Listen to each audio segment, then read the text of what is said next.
I thought I had it all. A life planned out, a solid family, and a fiancé I thought was my soulmate. Everything appeared to be in order, as it should be. However, life turns out to be different. This is the tale of how everything I knew suddenly fell apart. My name is Logan. As a child, I believed that the one thing that could never fail was my family.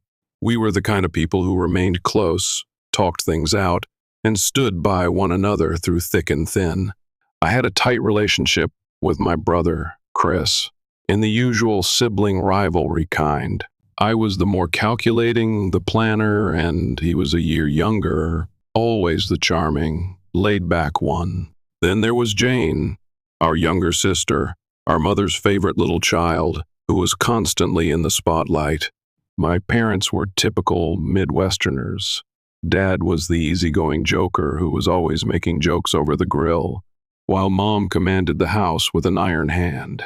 I believed that having my brother, sister, and the ideal girl by my side, along with this strong family, was all I needed. I met Linda at UChicago while working on a collaborative project. Everyone is drawn to her because of her magnetic energy, ambitious, self-assured, and breathtakingly gorgeous. I fell in love with her nearly right away. We were in a relationship by the end of that semester, and I was certain I had found the one. We had our entire future planned out, including our wedding for the next summer. It had the feel of a dream. Then, in March, everything was different.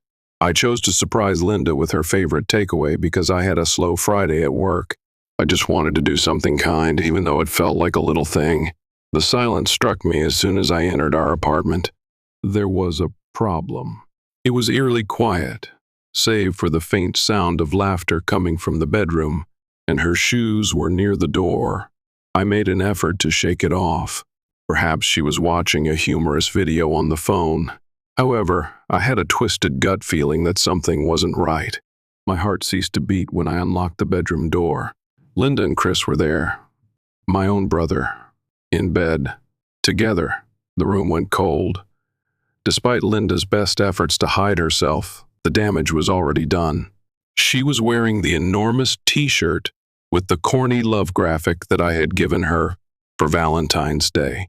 As if that would make a difference, my brother Chris had the gall to declare, "It's not what it looks like." I didn't shout. I made no inquiries. I could see the evidence right there.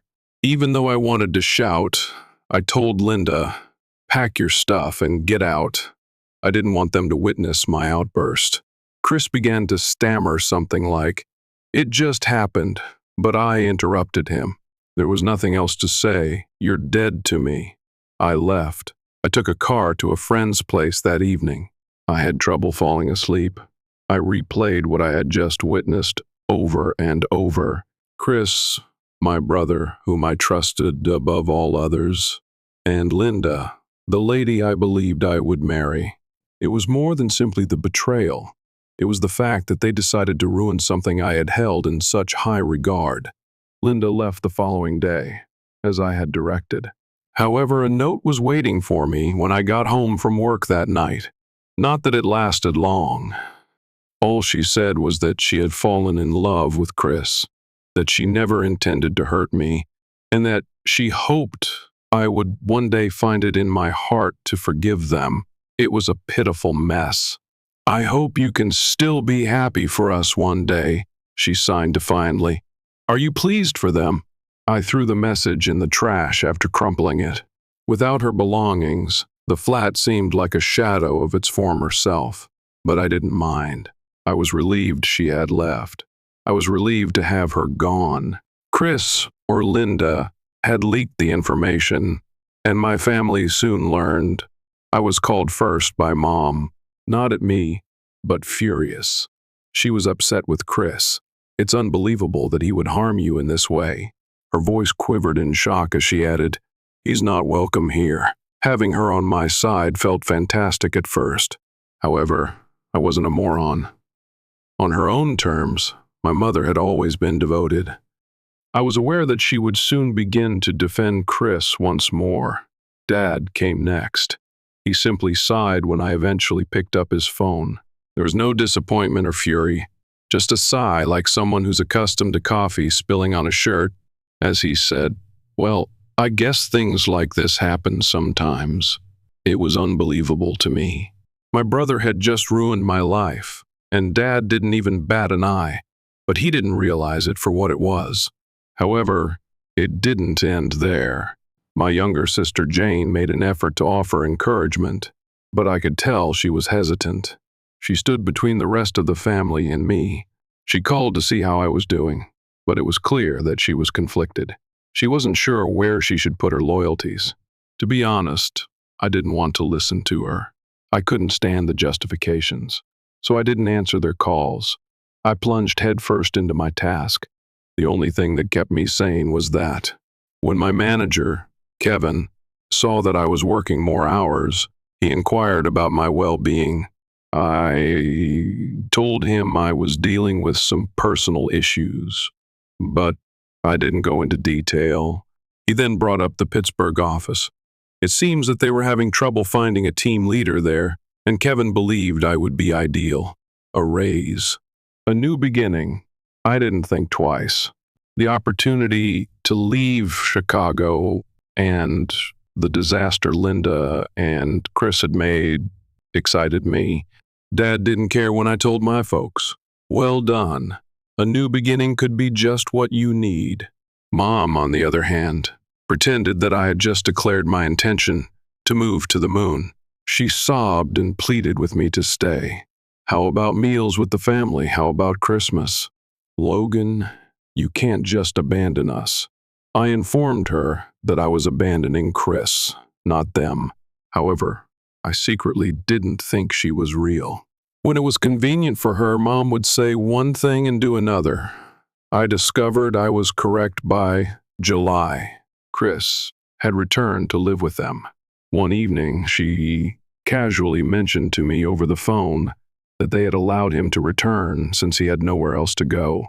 She pretended that it didn't matter, and that she wasn't inviting the man who had ruined my life back into her house. But she thought I'd be at Sunday dinners. I made no effort to conceal my rage. I told her that the fact that she chose him over me was like a kick in the face.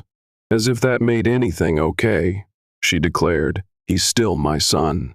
"Well, he's not my brother anymore, and I want nothing to do with him," I retorted. She then began discussing family unity, the need for healing, and the necessity of moving forward as a unit. She was merely pleading for forgiveness so that she might feel more comfortable allowing Chris to rejoin the group. I didn't believe it. Unity within the family? I hung up after saying, perhaps stop rewarding the person who destroyed everything. I was finished. I began preparing to move to Detroit. I had severed all connections already. I could not possibly remain somewhere that constantly reminded me of the mess I had left behind. Every restaurant, every street, and every shared memory brought back memories of what I had lost. It was a difficult move. Staying might have been worse, but it felt like I was giving Chris and Linda the advantage. The only way I could really start afresh was to get away. It felt like a fresh start when I moved to Detroit. It was more than just a change of place. It was an opportunity to move on from everything and start something fresh that had nothing to do with my family, treachery, or lies. To be honest, I didn't care whether they ever understood why I was starting over. Work served as a good diversion. I immersed myself in every endeavor I came across. Being busy first made me unaware of how much it aided in my recovery. By making new friends, keeping my head down, and avoiding thoughts of the pandemonium I had left behind, I was gradually improving. I hadn't experienced silence and tranquility in a long time until I moved to Detroit. After a few months, my mother gave me a call. Naturally, she asked me to join her at home to celebrate her birthday. She claimed she missed me and that it would only be the immediate family. To be honest, I was hesitant. I wasn't sure whether I was prepared to get back into that turmoil. However, I was attempting to be a better person. Perhaps seeing them, especially her, would be beneficial to me. Perhaps I could preserve some small part of my mother. It seemed like it took longer than I remembered to travel back to my folks' place. Too much time for my thoughts to stray. I began questioning myself. What am I doing? It was my mother who pleaded with me to forgive Linda and Chris. She had never truly comprehended the extent of the treachery. However, it's possible that she was attempting to make things better. If things didn't work out, at least I could go knowing that I tried, I reminded myself. As soon as I pulled up, I realized something wasn't right. When I saw Chris's car, I felt sick to my stomach because there were more automobiles in the driveway than normal. I didn't want to give her the satisfaction of believing I was scared, even though I knew I should have turned around. I forced myself to put on a brave look as I approached the door. I spotted my mother smiling too brightly as soon as I walked in. She had so much energy that it seemed like she was using force to make up for everything. As if nothing had ever happened, she gathered me into an embrace.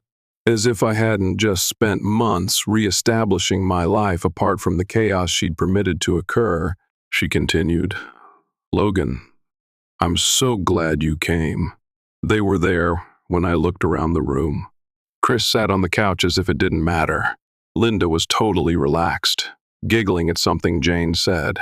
I stood still for a while, trying to take in what I was witnessing. How could they sit there and act as though nothing was wrong? As if my life hadn't been destroyed by them. "What brings them here?" I asked, in a strong yet hushed voice. My mother took hold of my arm and ushered me deeper into the house before she could respond. She began her speech about mending the family, as she always does. She continued, "Logan, we all make mistakes," as if that would ever justify their actions. She sat me down and gave me a look that made me think that Chris and Linda had made a mistake, but they were sincerely sorry, and that it was time to move on. Chris, ever the actor, added a pitiful, "I'm sorry, man. It just happened," as though it were no more serious than spilling coffee on my shirt and not ruining my future. "We never meant to hurt you," Linda said, without even attempting to sound sorry. All she wanted to do was pretend that nothing had occurred. She merely wanted me to accept it and pretend that it wasn't the most devastating betrayal I had ever experienced. Trying to figure out how they could believe their own falsehoods, I gazed at them both. How could they have believed that this could be resolved? That's when I lost it. Leaning forward, I met Chris's eyes.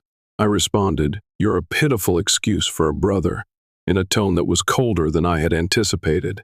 I then looked at Linda, who was still seated as if she hadn't just ruined my entire existence. I felt the words escape my lips before I could even stop them. "I hope he cheats on you too and gives you herpes. I am positive that you will cheat on him if he doesn't. You both deserve one another." The room fell silent. My mother started to say something, but I interrupted her. I got to my feet and gave her a direct look. "Have fun with your golden boy. Don't give me another call. I consider your family to be dead." Behind me, I could hear her voice cracking as she tried to reassure everyone that I was the guilty one. I didn't even turn around. I simply left. I felt like I could only breathe in my automobile. I just needed to get away, so I drove off without even knowing where I was heading. How could my mother have accepted this? How could she suggest that I should forget and forgive? Like this wasn't a betrayal that had destroyed me, but just a minor argument. I mentally reenacted the scene during the entire journey back to my flat. Though I knew it wouldn't have mattered, I couldn't help but wonder whether I should have spoken more. They were indifferent. Mom didn't give a damn. All of them were living in denial. That evening, I blocked her number. Even though Chris hadn't attempted to get in touch with me in months, I blocked his account as well. However, I was aware that one of them would eventually attempt to clarify the situation. I had no intention of handling it. I was quiet for the following few weeks. Work became my primary focus and my getaway. I pretended to be all right while I immersed myself in projects. In reality, I didn't know how else to handle it, but my coworkers likely assumed I was just a committed worker. I also stopped using social media, as I didn't need to see images of my family acting like nothing was wrong. I was unable to cope with it. It was better for me without them, I persuaded myself. However, the pain persisted. Knowing that the people I had put my most trust in had failed me so badly was painful. Nevertheless, the distance was helpful in some way. I began reconstructing my life gradually. I told myself I didn't need them. With someone who genuinely cared about me, I could start a family. I felt in my heart that it wasn't over, though. My mother was a stickler for rules. She would find another way to pull me back into that toxic mix, and I could feel it in my bones. But I stayed away for the time being. Let them perform their small gesture of family unity. I had no intention of complying. I was no longer in need of them. Nothing was going to change the fact that I was at last living my life as I saw fit. Detroit life began to feel like the fresh start I had been seeking. I was getting into a groove, and it wasn't one that involved broken promises, conflict, or remorse. Away from everything that had attempted to pull me down, I was forging my own route. For the first time in months, I was truly beginning to feel at ease with myself. The city and its inhabitants were new. I put myself into my work, and it paid off. New challenges, new projects, and new coworkers. It was just what I needed to divert my attention. However, despite my efforts to stay occupied, there were still evenings when I couldn't help but think about the devastation I had left behind in Chicago. It lingered in the back of my mind, like a storm that never really went away. The one thing that always kept me rooted was Kelly. Kelly was more than simply a romantic partner. She was the type of woman who could make you feel important without ever being overly demanding. She was wise beyond her years at the age of 24. I could not have asked for a more understanding, humorous, and kind individual. She was fully aware of my family's history, including the harm caused by Linda and Chris. And she never encouraged me to get back in touch with her in spite of everything. She never criticized me for excluding them. I realized how much I had been lacking in previous relationships because of her respect for my limits. Kelly asked me to join her family in Bay City for Christmas as it approached. Simple, comforting, and free of the specter of everything that had crumbled. It was just what I needed. I accepted it, not realizing until I arrived how much I needed that typical, quiet Christmas. Her family was friendly, simple, and everything that mine hadn't been in a long time. We baked cookies, played board games, and decorated the tree on Christmas Eve. I had the impression that I was finally witnessing what a true family should look like. Just love, no arguments, no stress. I never imagined that I would get to enjoy that holiday again. And for the first time in a long time, I truly felt like I belonged. A part of me, though, couldn't help but worry what my own family was up to, despite all that warmth. Was my mother sitting by herself, feeling sorry for everything? Were Chris and Linda acting as if nothing was wrong, as they usually did? I didn't dwell on those ideas for very long. I needed Kelly's family right then, and I wasn't going to allow my troubled past to destroy what I had in front of me. It was a calm Christmas morning, just as I had hoped. There was a stocking with my name on it when I went downstairs to join Kelly's family, who had a custom of unwrapping presents in their pajamas. Despite being a simple gesture, it had a big impact. I felt like I was a part of something important for the first time in a long time. I never forgot about my family, though. Jane sent me an email a few weeks after the holidays, just as I was settling back into my routine. My younger sister, the one member of my family who had never harmed me personally, but had never defended me when it counted most. I opened it after hesitating. I wasn't sure I wanted to hear from her, to be honest. It had been months since I had spoken to any of them. I didn't want to get sucked into their mess again. Nevertheless, I opened the email despite my better judgment. Jane wrote that she merely wanted me to know that Chris and Linda were having financial difficulties and that my dad was now staying in a motel. Even though it wasn't much, it caused me to stop. What did she want to find? Feelings of sympathy? Was it her expectation that I would intervene and make everything right for them? Jane seemed to have finally recognized how bad things were, but I wasn't going to get involved by then. I didn't answer. How could I respond? I'm sorry, but isn't that not my problem? They had already made their decisions. My life had been ruined by Chris and Linda, and now they were facing the consequences. Despite the fact that I didn't like their hardships, I couldn't help but feel somewhat vindicated. They were being caught up by the reality of karma. I shared the email with Kelly that evening. After listening with a gentle yet strong look, she said something that really remained with me. You've put in the effort to move on. Don't allow them to drag you back in.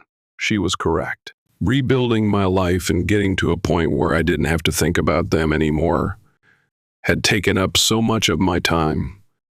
I refused to let their troubles stop me.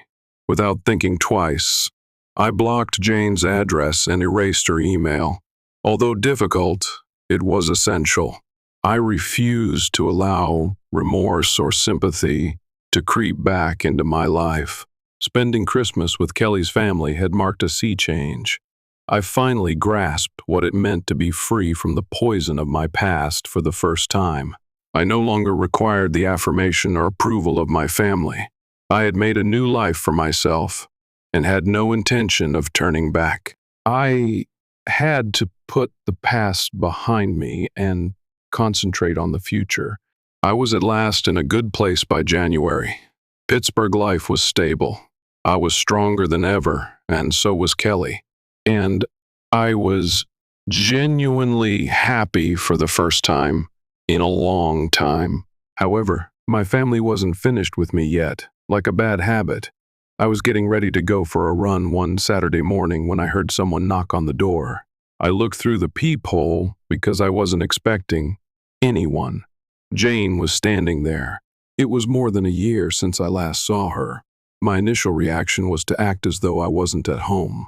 But I paused for a moment because of the way she gazed at me, her eyes beseeching. I went ahead and opened the door against my better judgment, and she started crying as soon as she spotted me. She cried and walked into the hallway before I could even ask her inside, saying, "Logan, I'm so sorry. I ought to have defended you more. I ought to have taken greater action." I wasn't expecting this. It had never been Jane who had accepted responsibility. She was always the one who watched passively. Now, however, she was acknowledging her mistake. I was surprised by it. She wiped her eyes and continued, "I severed my relationship with Chris and Linda, and I simply couldn't stand it any longer, Mom." I leaned against the doorframe and folded my arms. "Jane, what do you want?"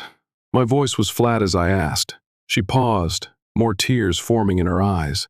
"All I want to do is talk. Dad would like to speak as well. Would you please let us meet?" I ought to have declined. My entire being begged me to close the door and leave, but I hesitated for a while because of something in her desperate eyes. I might finally be able to get some closure. Perhaps this was my opportunity to find the answers I had been seeking. I agreed against my better judgment. We met at a peaceful diner on the city's outskirts a few days later. I had the impression that I had traveled back in time when I entered that diner. Since that night outside Sarah's apartment when everything came to a head, I hadn't seen my dad in a very long time. There was so much tension in the air that I could just taste it. I was unsure if I was prepared for this. I wasn't sure whether I was prepared to listen to any more justifications or act as though nothing was wrong when it was obviously not. Jane was sitting in a booth by the window, and I immediately recognized her. She appeared worn out and exhausted. However, I suppose I had been as well. She felt as though she had always been in the midst, even though it hadn't been easy for any of us. I always play the role of the neutral party between Chris and me, and between Mom and Dad. The more I considered it, the more I understood that she had chosen that role, and that only made her actions worse. She got up as soon as she spotted me approaching the booth. She broke down in tears the moment her face collapsed, as if I were the one who had caused the situation to become impossible and the one who had been harmed. She cried and walked into the hallway before I could even sit down, saying, "Logan, I'm so sorry. I ought to have defended you more. I ought to have done more." I wasn't prepared for how hard the words hit me. This is not what I anticipated from Jane. At least not for something this significant. I never thought she would accept responsibility. She was the quiet person who avoided getting involved in the mess. She wasn't the kind to do that. She was saying all the right things now, though. Or did she? I looked at her while folding my arms and resting on the doorframe. I wasn't sure if I was prepared to listen to her again or to let her back in. However, she continued to cry, sorrow and guilt shining in her eyes. She wiped her eyes and replied, "I severed my relationship with Chris and Linda. And Mom. I simply couldn't stand it any longer." However, her comments did not reassure me. They merely served as a reminder of how much had been destroyed and how much remained to crumble. It didn't alter the reality that she had decided to remain silent when it mattered most and had participated in their betrayal. I inhaled deeply before speaking, attempting to maintain a steady tone. "Jane, what do you want?" She paused, looking down at the table while her eyes began to well up with fresh tears. She wasn't the same person I had known, and I could see the desperation in her expression. Perhaps this was all the more difficult since she had changed. With a trembling voice, she added, "I just want to talk. Dad wants to talk too. Would you please let us meet?" I didn't know how to react.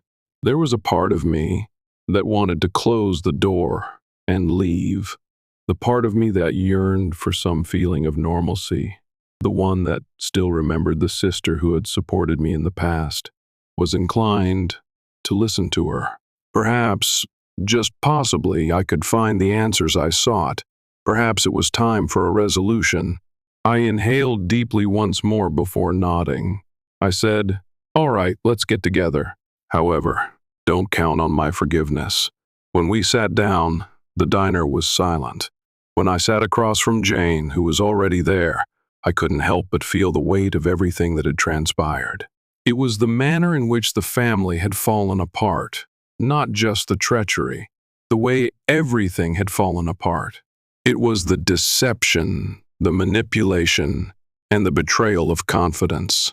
I was attempting to make sense of everything that had been left unsaid. Dad entered a few minutes later. His posture was bent, his face softer, and I hardly recognized him. In our family, he was always the one with everything together, and the strongest member. However, he now appeared smaller and more defeated. When I got close, he stood up and extended his hand. I refused to accept it. I simply sat down opposite him and waited for one of them to say anything instead. Despite the oppressive mood in the room, I wasn't going to let it affect me. No more. When Dad spoke, his voice was quiet. "I apologize," he muttered, his voice nearly drowned out by the dense quiet. "I ought to have done more to keep you safe. I ought to have approached the situation differently." I simply gazed at him. I didn't know how to react. There was a part of me that wanted to believe him, that he felt bad about what had happened. The part of me that had witnessed him do nothing as Chris wrecked my life, however, wasn't prepared to let go of the rage. I thought I might have a glimmer of optimism for a second. It might be possible to save stuff, They might be able to repair what was damaged. But then I spotted her when the diner door opened. Mom. My heart was pounding, and I tightened instantly. My mom entered as if nothing had happened, but my dad, Brian, had the grace to appear ashamed. She grinned, as if nothing had happened, and she hadn't betrayed me in the most horrible way. I wasn't sure whether I could tolerate being in her presence. Dad interrupted her before she could say anything. With an almost contrite tone, he stated, she wanted to come. There they were, Linda and Chris. Like it was every other day, I sat directly behind my mother. They appeared to be completely unconcerned with everything that had transpired. I got up right away and prepared to go. Jane, however, seized my arm in desperation. Just listen to them, Logan, she begged. You're not getting it. They apologize. That was it. I realized then that I couldn't continue to act like that. I had to stop allowing them to drag me back into their poisonous quagmire. With the coldest tone I could manage, I declared, you are no longer my family. Find another person to control if you want forgiveness. I'm finished. I looked at Jane. Your actions were pitiful, blatantly wicked. I shook my head. You showed me that this family is full of scumbags and manipulators. I will never trust you people again. To me, you are dead. Next time, if any of you try to contact me, I will file for a restraining order, I added to my mother. I tossed some money on the table and left without saying anything else. I didn't turn around, even though I could hear their voices calling my name behind me. That was it. I was finished. I realized then that I would never be able to go back. Forgiveness was gone. The act of faking was over. What was broken, I couldn't mend, and I wasn't going to attempt. It was done. It seemed like I was leaving a life I had known when I left the diner, but it was only a shadow of what it should have been. It felt like I was finally severing the last thread that bound me to my former family, to the pain, to the manipulation. With each step I took to leave that location, I was now rushing toward something that truly mattered, something real, rather than away from them. I didn't turn around.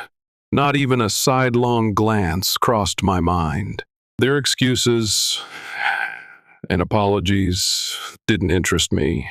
I refused to allow them to pull me back into the dysfunction. Absolutely nothing could be saved. I drove silently home, regret and rage racing through my head. Nevertheless, despite everything, I felt lighter and as if I had finally made a fresh start. Perhaps it was only after I got through that last, unpleasant confrontation that I realized I was done. The chapter was closed. The weeks that followed went very quickly. I concentrated on Kelly's and my work. She was aware that I was still dealing with the fallout from everything, but she never made an effort. She simply existed. I couldn't have asked for anything better than that. I felt like I could breathe again with her. I didn't have to stress over maintaining appearances or faking. Instead of accepting me as my family believed me to be, Kelly accepted me for who I was at that moment. Kelly and I had discussed our goals for life and the future. It was so different from the life I imagined having with Linda that I was in shock. I knew it was real with Kelly. The act of faking was over. No more games. Then everything finally came together in June. I stopped in front of Kelly while we were walking in the park and took her hands in mine. Ever since we first began discussing our goals for the future, I had been contemplating this moment. I felt as though I had been waiting years to ask her this question. Kelly, I began, a little trembling. I've allowed my history to define me for so long, allowing my identity to be shaped by my family's faults. However, I no longer wish to live that way. They made me into someone I don't want to be. I want to be myself and who I am in your presence. For a brief time, I felt the burden of everything leave my shoulders as her eyes softened. This was about us and our future. not about hurt or family strife. "Will you wed me?" I asked, taking out the tiny, understated ring I had chosen just for her. Kelly grinned, her face beaming with a warmth I hadn't experienced in a long time. She didn't even think twice. Yes. It was the most significant word one had ever heard, despite just being one word. Everything changed at that point. The instant I understood that the better future I had previously imagined with Linda had arrived, something tangible, something based on understanding, love, and trust, rather than deceit and treachery. However, the past wasn't finished with me even then. My mother wrote me a letter a few months later. I felt sick to my stomach when I saw her handwriting because I hadn't heard from her in more than a year. I took a while to open it. I had no desire to. However, curiosity prevailed. I ripped the envelope open and took the letter out. When I read what it said, my stomach fell. Linda and Chris were married. Officially, my parents were no longer together. And my mother was pleading with me to return in her typical manner. She said that they all needed me to mend the family and that this Christmas will be different. It was almost comical how bold it was.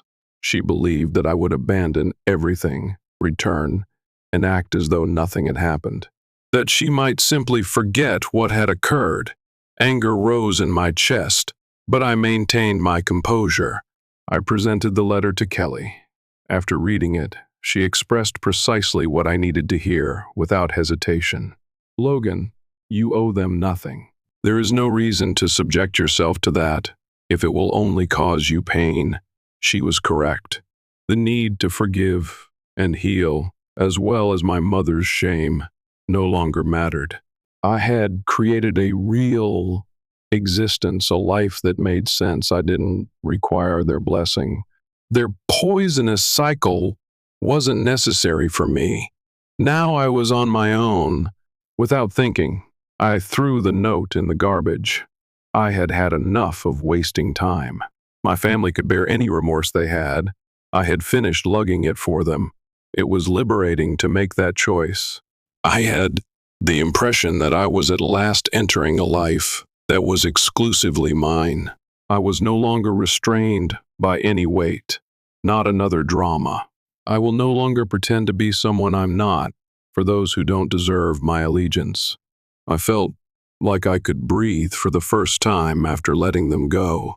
Kelly's comfortable Bay City house was the only place we spent Christmas together. There was no tension or familial drama. It was lovely and straightforward, how a holiday ought to be. I didn't miss my own family's mayhem. I didn't require it. Everything I required was in this place. And now that I've looked back, I can state with certainty that I've found peace. I've created something superior, something that is worth battling for. Kelly and I are expecting a son who will be our first child. I become both excited and anxious whenever I consider holding him for the first time. Above everything, though, I feel prepared. I'm confident that I'll provide him the kind of life I never had and never imagined was possible. We are now beginning our own legacy. Even my last name changed. I wasn't sure if it was the correct thing to do at first, but eventually it seemed like the only option. My former name served as a continual reminder of the suffering and the limitations imposed by the past. I had never felt such relief when the court approved the documents. At last, I was rid of it from everything. Kelly encourages me in anything I do, including this. She made a joke about taking my new last name once we got married and started a family. We are, too. The only thing that matters now is our boy, our future. I have no idea what's going on with my family. It's possible that they will always be in denial. Perhaps they will always attempt to coerce me into rejoining them by blaming me, but it makes no difference. It is not my burden, but theirs. The fact that I've at last found serenity is what counts now. Sometimes leaving toxic relationships, especially when they are family, is the only way to preserve your own serenity and create the life you deserve.